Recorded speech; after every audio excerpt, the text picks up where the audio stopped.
My name is Dr. Frederick Treves. I am a doctor at the London hospital. One day in 1884, I saw a picture in the window of a shop near the hospital. I stopped in front of the shop and looked at the picture. At first I felt interested. Then I felt angry, then afraid. It was a horrible, ugly picture. There was a man in the picture, but he did not look like you and me. He did not look like a man. He looked like an elephant. I read the writing under the picture. It said, "Come in and see the Elephant Man. 2 pence." I opened the door and went in. There was a man in the shop. He was a dirty man in an old coat with a cigarette in his mouth. "What do you want?" he asked. "I'd like to see the Elephant Man, please," I said. The man looked at me angrily. "Well, you can't," he said. "The shop's closing now. You can come back tomorrow." "I'm sorry," I said, "but I would like to see him now. I have no time tomorrow. I have a lot of work to do. But I can give you more than 2 pence." The man looked at me carefully. Then he took the cigarette out of his mouth and smiled with his yellow teeth. "All right, sir," he said. "Give me 12 pence then." I gave him the money, and he opened a door at the back of the shop. We went into a little room. The room was cold and dark, and there was a horrible smell in it. A creature sat on a chair behind a table. I say a creature because it was not a man or a woman like you or me. The creature did not move or look at us. It sat very quietly on the chair in the cold, dark, dirty room, and looked at the table. The creature had a cloth over its head because of the cold. On the table in front of it, there was a dead flower. "Stand up," said the shopkeeper loudly. The creature stood up slowly. It took the old cloth off its head and put it on the chair. I looked at the creature and felt sad. I am a doctor, so I know a lot about accidents and ill people.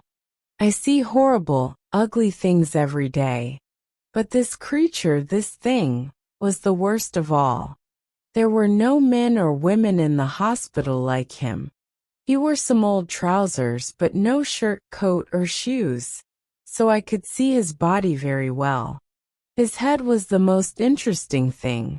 It was very, very big, like an enormous bag with a lot of books in it. The head did not have much hair, and there was another bag of brown, dirty skin at the back of it. This skin came down below his neck. I could not see one of his eyes very well, because a lot of skin came down in front of his face too. An enormous red tooth came out of his mouth, under his nose. It looked like an elephant's tooth. The mouth and nose were like holes in the face. The face could not smile or laugh or look angry or sad, because the skin could not move. It was dead, like an elephant's face. There were more bags of dirty skin on the front and back of the creature's body. These bags came down to his legs. The right arm was enormous, and there were bags of skin on it too. The right hand was like a man's foot. But the left hand, the left arm, and the left hand were beautiful. The left arm had wonderful skin, and the fingers of the left hand were long and beautiful. It was like a young woman's hand. "Walk, Merrick," said the shopkeeper angrily. "Come on quickly, move." He hit the creature with his hand. Slowly the creature walked across the room, but he could not walk well. His legs were very big and fat, and he had a bad back. He could not walk far without a stick. "All right, thank you," I said. "Let him sit down. I don't want to see any more." I felt ill, and the smell in the room was very bad. "Yes, sir," said the shopkeeper. "Sit down, Merrick." We went out of the room and closed the door. The shopkeeper smiled at me with his yellow teeth. "Wonderful, sir, isn't it?" he said. "The best elephant man in England. Hundreds of people come to see him, hundreds.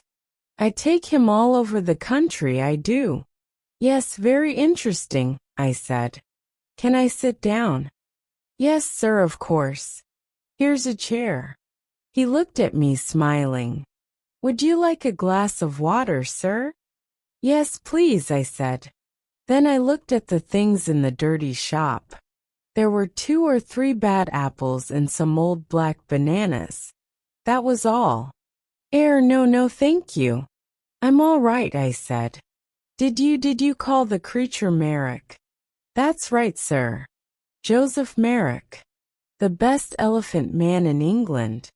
I take him all over the country, Lots of people want to see him." "Yes, I see.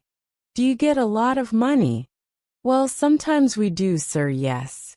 But it's difficult, you see, sir, because of the police. The police don't like us, you see, sir. So we can't stay in a town very long. We usually move every week." "Yes, I see. Well, anyway, Mr. Silcock, sir. Simon Silcock." "Yes, well, Mr. Silcock, I'm a doctor at the London hospital. My name is Dr. Treves. I think this man Joseph Merrick is very interesting, and I would like to see him at the hospital. I want to look at him more carefully, you see." "Yes, sir, I see. But how can you get to the hospital? It's going to be difficult." "Why, man? The hospital's not far from here." "Well, yes, sir. I know.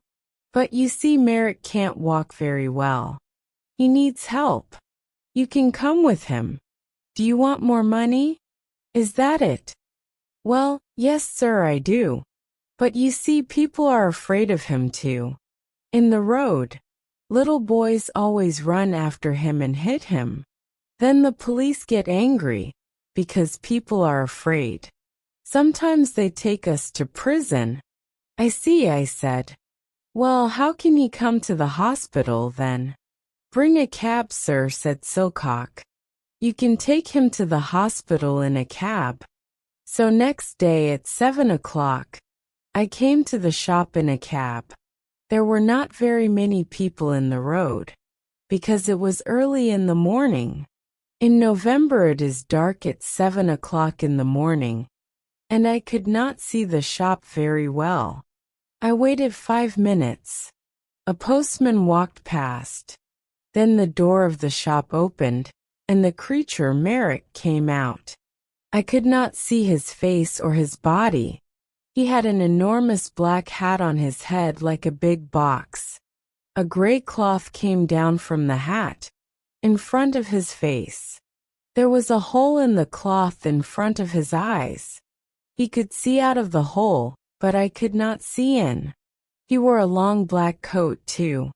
The coat began at his neck and ended at his feet, so I could not see his arms, his body, or his legs.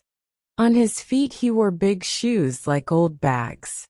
He had a stick in his left hand, and he walked very slowly.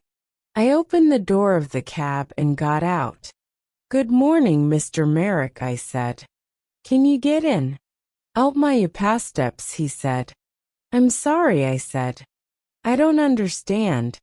For a minute he stood by the door of the cab and said nothing.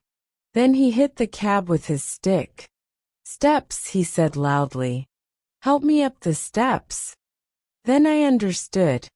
There were 3 steps up into the cab, and he could not get up them. "Yes, I see. I'm sorry," I said. "Let me help you." I took his left hand and began to help him. My right hand was behind his back. I felt very strange. His left hand was like a young woman's, but his back, under the coat, was horrible. I could feel the bags of old skin on his back under the coat. He put one enormous foot on the first step, and then he stopped. After a minute, he moved his second foot slowly. Then he stopped and waited again. "Hello, sir.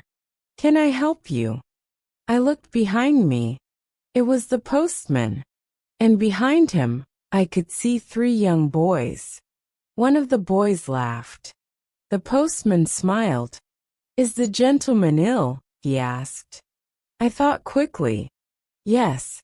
But this is a lady, not a gentleman. I'm a doctor and she's ill. Take her hand, so I can help her better. The postman took Merrick's left hand, and I helped him with 2 hands from behind. Slowly, very slowly, Merrick went up the steps and into the cab. One boy was very near the cab. He called to his friends, "Come and see this, boys. A fat lady in a black coat. And look at that enormous hat." The boys laughed. They were very near the cab too now. I closed the door quickly. "Thank you," I said to the postman. "That's all right, sir," he said. "She's a strange lady, sir, isn't she?" "She's ill, that's all," I said quickly. "We're going to the hospital. Goodbye, and thank you." The cab drove down the road to the hospital. I looked at Merrick. "That was difficult, wasn't it?" I said. At first he said nothing, but then he spoke. His voice was very strange, but I listened to him carefully, and I could understand him. "The steps were very difficult," he said. "But most things are difficult for me." "Yes," I said. "Nothing is easy for you, is it?" "No," he said. He was very quiet for a minute. Then he said, "Who are you, sir?" "Who am I? Oh, I'm sorry. My name is Dr. Treves. Here, this is my card." I gave him a card with my name on. Then I thought, that was no good. This man can't read. But Merrick took the card and looked at it very carefully. Then he put it in his trousers pocket. I did not talk to him very much at the hospital. I looked at his head and arms and legs and body very carefully. Then I wrote the important things about him in a little book. A nurse helped me. Merrick looked at her sometimes, but she did not smile at him or talk to him. I think she was afraid of him. I think Merrick was afraid too, because he was very quiet. At 4 o'clock, I took him back to the shop in a cab. The next day I looked in the shop window again, but the picture was not there.